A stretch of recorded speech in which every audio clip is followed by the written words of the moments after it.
Hello ನಮಸ್ತೆ friends, ಎಲ್ಲರಿಗೂ ಬನ್ನಿ ಲಕ್ಷ್ಮಿ ಲಾಕ್ಸ್ ಆ್ಯಂಡ್ ಟಿಪ್ಸ್ ಚಾನಲ್ಗೆ ಸ್ವಾಗತ. ಶುಕ್ರವಾರ ದಿನ ಲಕ್ಷ್ಮಿ ಪೂಜೆ ಹೇಗೆ ಮಾಡ್ಬೇಕಂತ ಹೇಳ್ಬಿಟ್ಟು ಈ ವಿಡಿಯೋದಲ್ಲಿ ತೋರಿಸಿದ್ದೀವಿ ನೋಡಿ. ಮೊದಲನೇದಾಗಿ ಎದ್ಬಿಟ್ಟು ವರ್ಷಕ್ಕೊಂಡಿರುತ್ತಲ್ಲ ಬಾಕ್ಲು ಅಂತಾರೆ, ಅದನ್ನು ನೀಟಾಗಿ ಶುದ್ಧಿ ಮಾಡ್ಕೊಂಡ್ಬಿಟ್ಟು ಈ ರೀತಿ ಅರ್ಶಿನ ಹಚ್ಚಬೇಕು.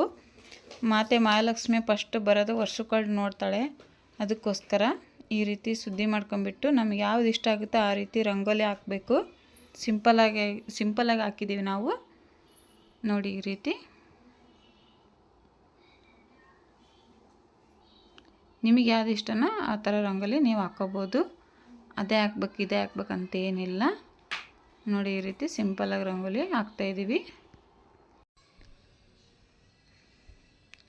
ಮೇನ್ ಲಕ್ಷ್ಮಿಗೆ ಶುದ್ಧವಾಗಿರೋದು ತುಂಬ ಇಷ್ಟ. ಕ್ಲೀನ್ ಇರಬೇಕು ಮೇನ್ ಲಕ್ಷ್ಮಿಗೆ. ಮಹಾಲಕ್ಷ್ಮಿಗೆ ಕಚೇಟಿ ಇದ್ದರೆ ಗಲೀಜಿದ್ರೆ ಇಷ್ಟ ಆಗಲ್ಲ. ನಿಮ್ಗೆ ಯಾವ್ದು ಅನಿಸುತ್ತೋ ಆ ರೀತಿ ಸಿಂಪಲಾಗಿ ರಂಗೋಲಿ ಹಾಕೊಂಡ್ಬಿಟ್ಟು ಹಿಂದಿನ ದಿನವೇ ಸ್ವಲ್ಪ ಮನೆ ಕ್ಲೀನ್ ಮಾಡ್ಕೊಳ್ಳಿ. ಗುರುವಾರ ದಿನ ಇರುತ್ತಲ್ಲ ಅವಾಗ ಮನೆ ಕ್ಲೀನ್ ಮಾಡ್ಕೊಳ್ಳಿ. ಮತ್ತು ಶುಕ್ರವಾರ ದಿನ ಧೂಳು ಕೊಡೋದು, ಶುಕ್ರವಾರ ಮಂಗಳವಾರ ಮತ್ತು ಅಮಾವಾಸ್ಯೆ ಹುಣ್ಣಿಮೆಗೆಲ್ಲ ಧೂಳು ಅನ್ನಬಾರ್ದು. ಮನೆಯಲ್ಲಿ ಧೂಳು ಕಟ್ಟಿರ್ತೈತಲ್ಲ ಜಾಡು, ಅದೇನು ಹೊಡಿಬಾರ್ದು. ಶುದ್ಧಿ ಮಾಡೋಂಗಿದ್ರೆ ಗುರುವಾರನೇ ಮಾಡ್ಕೊಂಡ್ಬಿಟ್ಟು ಈ ರೀತಿ ಲಕ್ಷ್ಮಿನ ಶುಕ್ರವಾರ ದಿನ ಪೂಜೆ ಮಾಡ್ಕೋಬೇಕು ನೋಡಿ. ಈ ರೀತಿ ಮಾಡೋದ್ರಿಂದ ಲಕ್ಷ್ಮಿಗೆ ತುಂಬಾ ಇಷ್ಟವಾಗುತ್ತೆ. ಮತ್ತು ಮಹಾಲಕ್ಷ್ಮಿ ಸ್ವಲ್ಪ ಕ್ಲೀನ್ ಇಷ್ಟಪಡೋದು ಜಾಸ್ತಿ, ಅದಕ್ಕೋಸ್ಕರ ಈ ರೀತಿ ಮಾಡ್ಕೋಬೇಕು. ನಾವಿಲ್ಲಿ ಚಿಕ್ಕದು ಲಕ್ಷ್ಮೀ ಪಾದದ ಇತ್ತು, ಅದು ಕೂಡ ಹಾಕ್ಕೊಂಡು ರಂಗೋಲಿ ಒಳಗೆ ನಿಮಗೆ ಇಷ್ಟ ಇರೋ ರಂಗೋಲಿ ಹಾಕ್ಕೋಬೋದು. ನಮ್ಮದು ಇಲ್ಲಿ ನೆಲ ಇಲ್ಲ, ಮುಂದ್ಗಡೆ ಈ ರೀತಿ ಟೈಲ್ಸ್ ಇದೆ, ಅದ್ರ ಮೇಲೆ ಸ್ವಲ್ಪ ಸಿಂಪಲಾಗಿ ರಂಗೋಲಿ ಹಾಕ್ಕೊತೀವಿ ನಾವು ನೋಡಿ. ಈ ರೀತಿ ಸಿಂಪಲಾಗಿ ರಂಗೋಲಿ ಹಾಕಿದ್ದೀವಿ ನೋಡಿದ್ರಲ್ಲ. ಈ ಥರ ರಂಗೋಲಿ ಹಾಕೊಂಡ್ಬಿಟ್ಟು ಇವಾಗ ದೇವ್ರ ಸಾಮಾನು ಯಾವ ರೀತಿ ಕ್ಲೀನ್ ಮಾಡ್ಕೊಬೋದು ಅಂತ ಹೇಳ್ಬಿಟ್ಟು ನೋಡ್ಕೊಳ್ಳೋಣ. ನಾವು ಮನೆಯೆಲ್ಲ ಕ್ಲೀನ್ ಮಾಡ್ಕೊಂಡ್ಬಿಟ್ಟು ಮತ್ತು ದೇವ್ರ ಸಾಮಾನು ಕೂಡ ನಾವು ಸ್ನಾನ ಮಾಡಿಬಿಟ್ಟು ಗುರುವಾರ ದಿನವೇ ಕ್ಲೀನ್ ಮಾಡ್ಕೊಂಡು ಇಟ್ಕೊತೀವಿ. ಶುಕ್ರವಾರ ದಿನ ಆಗಲ್ಲ, ಅದಕ್ಕೋಸ್ಕರ ನಾವು ನೋಡಿ ಈ ರೀತಿ ಕಳಸ ಎಲ್ಲ ತೆಗೆದು ಕ್ಲೀನಾಗಿ ಪಿತಾಂಬರ ಅಥವಾ ಲಿಕ್ವಿಡ್ ಹಾಕಿಬಿಟ್ಟು ಕ್ಲೀನಾಗಿ ವಾಶ್ ಮಾಡಿ ಇಟ್ಕೊತೀವಿ ನೋಡಿ. ಎಲ್ಲ ಒರೆಸ್ಕೊಂಡ್ಬಿಟ್ಟು ಅರ್ಶಿನ ಕುಂಕುಮ ಹಚ್ಕೊಂಡು ಇಟ್ಕೊಂಡಿದ್ದೀವಿ. ಹಂಗಂದರೆ ಶುಕ್ರವಾರ ದಿನ ತುಂಬ ಈಜಿ ಆಗುತ್ತೆ ನಮಗೆ ಪೂಜೆ ಮಾಡೋಕ್ಕಂತ ಹೇಳ್ಬಿಟ್ಟು. ಬೆಳಗ್ಗೆ ಎದ್ದು ಮಕ್ಕಳಿಗೆಲ್ಲ ತಿಂಡಿ ಮಾಡಿ ಕಳಿಸಿ ಮತ್ತು ಇದು ಅಷ್ಟು ಶುದ್ಧಿ ಮಾಡ್ಕೊಂಡು ಪೂಜೆ ಮಾಡೋದಕ್ಕೆ ತುಂಬಾ ಲೇಟ್ ಆಗುತ್ತೆ. ಆದಷ್ಟು ನಾವು ಬೆಳಗ್ಗೆನೇ ಪೂಜೆ ಮಾಡೋಕ್ಕೆ ಪ್ರಯತ್ನ ಪಡಬೇಕು ನೋಡಿ. ಈ ರೀತಿ ನಾವು ಶುಕ್ರವಾರ ಸಿಂಪಲಾಗಿ ಪೂಜೆ ಮಾಡಿದ್ದೀವಿ ಅಂತಲೇ ಹೇಳ್ಬೋದು. ನಾವು ಶುಕ್ರವಾರ ಬೆಳಗ್ಗೆ ಯಾವ ರೀತಿ ಪೂಜೆ ಮಾಡ್ತೀವಿ ಮತ್ತು ಸಾಯಂಕಾಲ ಯಾವ ರೀತಿ ಪೂಜೆ ಮಾಡ್ತೀವಿ ಅಂತ ಹೇಳ್ಬಿಟ್ಟು ಈ ವಿಡಿಯೋದಲ್ಲಿ ತೋರಿಸಿದ್ದೀವಿ ರೀ. ನಿಮಗೆ ಹೇಗೆ ಅನ್ನಿಸ್ತು ಅಂತ ಹೇಳ್ಬಿಟ್ಟು ಕಮೆಂಟ್ ಮಾಡಿ ನೋಡಿ. ಈ ರೀತಿ ಚಂಬಿಗೆ ಕಳಸಕ್ಕೆ ಸ್ವಸ್ತಿಕ್ ಚಿತ್ರವನ್ನು ಬರಿಬೇಕು ಶುಕ್ರವಾರ ದಿನ. ನಾವು ದೇವ್ರ ಫೋಟೋಗಳೆಲ್ಲ ಮೇಲ್ಗಡೆ ಹಾಕಿರೋ ಫೋಟೋಗಳನ್ನು ಹುಣ್ಣಿಮೆಗೆ ಅಮಾವಾಸ್ಯೆಗೆ ಒರೆಸ್ಕೊತೀವಿ. ಮತ್ತು ಈ ದೇವ್ರ ಜಗಲ ಮ್ಯಾಗ ಇರೋಂಥ ಫೋಟೋಗಳು ಮಾತ್ರ ಶುಕ್ರವಾರ ಮಂಗಳವಾರ ಮತ್ತು ಸೋಮವಾರ 3 ಟೈಮು ಒರೆಸ್ಕೊತೀವಿ ನೋಡಿ. ಈ ರೀತಿ ಸಿಂಪಲಾಗಿ ಪೂಜೆ ಮಾಡ್ಕೊಂಡಿದ್ದೀವಿ. ಕಳಸಕ್ಕೆ ನಾವು ಜಾಸ್ತಿ ದಾಸವಾಳ ಇಡ್ತೀವಿ, ವಿಳ್ಯದೆಲ್ಲಿದ್ದರೆ ವಿಳ್ಯದೆಲೆ ಇಡ್ತೀವಿ.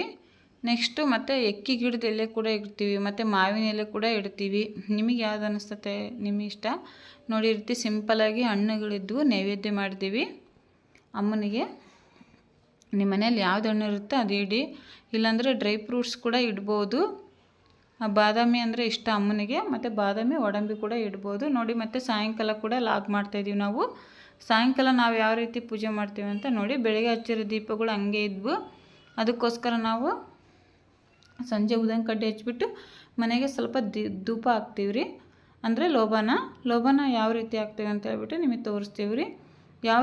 ಯಾವುದೇ ರೀತಿ ಕೆಟ್ಟ ಶಕ್ತಿಗಳು ಇರಬಾರ್ದು ಮನೆಯಲ್ಲಿ, ಅದಕ್ಕೋಸ್ಕರ ನಾವು ಮನೆ ಮೂಲೆ ಕೂಡ ಲೋಬಾನ ಎಲ್ಲ ಧೂಪ ಹಾಕ್ತೀವಲ್ಲ ಅದೆಲ್ಲದ ಕಡೆಗೂ ನಾವು ಹೊಗೆನ ತೋರಿಸ್ಬೇಕು. ಮೂಲೆ ಕೂಡ ಎಲ್ಲಿ ಬಿಡ್ದಂಗೆ ತೋರಿಸ್ಬೇಕು, ಎಲ್ಲ ಕಡೆಗೂ ಹಿಡಿಬೇಕು.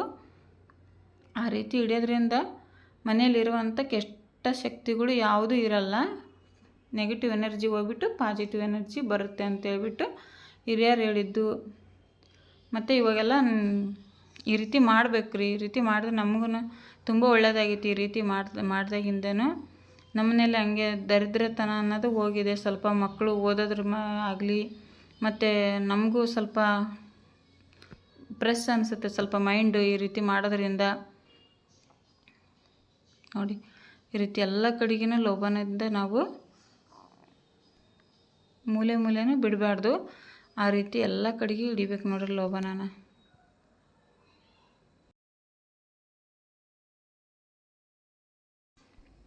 ಬೆಡ್ರೂಮ್ ಆಗಿರ್ಬೋದು, ಹಾಲ್ ಆಗಿರ್ಬೋದು, ಅಡುಗೆ ರೂಮ್ ಆಗಿರ್ಬೋದು, ಎಲ್ಲ ಕಡೆಗೆ ಹಿಡಿಬೇಕು ಈ ರೀತಿ ಲೋಬನನ. ನೋಡಿ ಇವಾಗ ನಾವು ಬೆಡ್ರೂಮಿಗೆ ಹಿಡಿತಾ ಇದ್ದೀವಿ, ಮತ್ತು ಹಾಲಲ್ಲಿ ಕೂಡ ಹಿಡಿಬೇಕು. ಎಲ್ಲ ಕಡೆಗೆ ಒಟ್ಟು ಲೋಬನದ ಹೊಗೆಯಿಂದ ಮನೆಯೆಲ್ಲ ತುಂಬ್ಕೊಂಡಿರ್ಬೇಕು ನೋಡ್ರಿ. ಆ ಥರ ನಾವೆಲ್ಲ ಕಡೆಗಿನ ಲೋಬನ ಈ ರೀತಿ ತೋರಿಸಿದ್ವಿ ಅಂದರೆ ಯಾವುದೇ ರೀತಿ ನೆಗೆಟಿವ್ ಎನರ್ಜಿ ನಮ್ಮ ಮನೇಲಿ ಇರಲ್ಲ. ನೆಗೆಟಿವ್ ಎನರ್ಜಿ ಹೋಗ್ಬಿಟ್ಟು ಪಾಸಿಟಿವ್ ಎನರ್ಜಿ ಬರುತ್ತೆ ಮನೆಯಲ್ಲಿ. ಪಾಸಿಟಿವ್ ಎನರ್ಜಿ ಇದ್ದರೆ ಮನೆಯಲ್ಲಿ ಮಕ್ಕಳು ಆಟ ಮಾಡಲ್ಲ, ಹೇಳಿದ ಮಾತು ಕೇಳ್ತಾರೆ, ಮತ್ತು ಓದ್ಕೊಳೋದು ಬರ್ಕೊಳೋದ್ರು ಕೂಡ ಸ್ವಲ್ಪ ಚುರುಕಾಗ್ತಾರೆ ಅಂತ ಹೇಳ್ಬಿಟ್ಟು ಈ ರೀತಿ ಮಾಡಬೇಕು. ವಾರದಾಗ ಒಂದು 2 ಟೈಮ್ ಅಂತೂ ಲೋಬನ ಈ ರೀತಿ ಹಾಕ್ಬೇಕು ನೋಡಿ. ಮತ್ತು ಹುಣ್ಣಿಮೆ ಅಮಾವಾಸ್ಯೆ ಮಂಗಳವಾರ ಶುಕ್ರವಾರ ನಾವು ಈ ರೀತಿ ಹಾಕ್ತಾ ಇರ್ತೀವಿ. ನಿಮಗೇನು ಅನಿಸ್ತು ಅಂತ ಹೇಳ್ಬಿಟ್ಟು ಕಮೆಂಟ್ ಮಾಡಿ. ನಮ್ಮ ಮನೆಯಲ್ಲಿ ಶುಕ್ರವಾರದ ಲಕ್ಷ್ಮೀ ಪೂಜೆ ಇಷ್ಟು ಸಿಂಪಲ್ಲಾಗಿ ಈ ರೀತಿ ಮಾಡಿದ್ದೀವಿ. ನಿಮಗೆ ಹೇಗೆ ಅನಿಸ್ತು ಅಂತೇಳಿ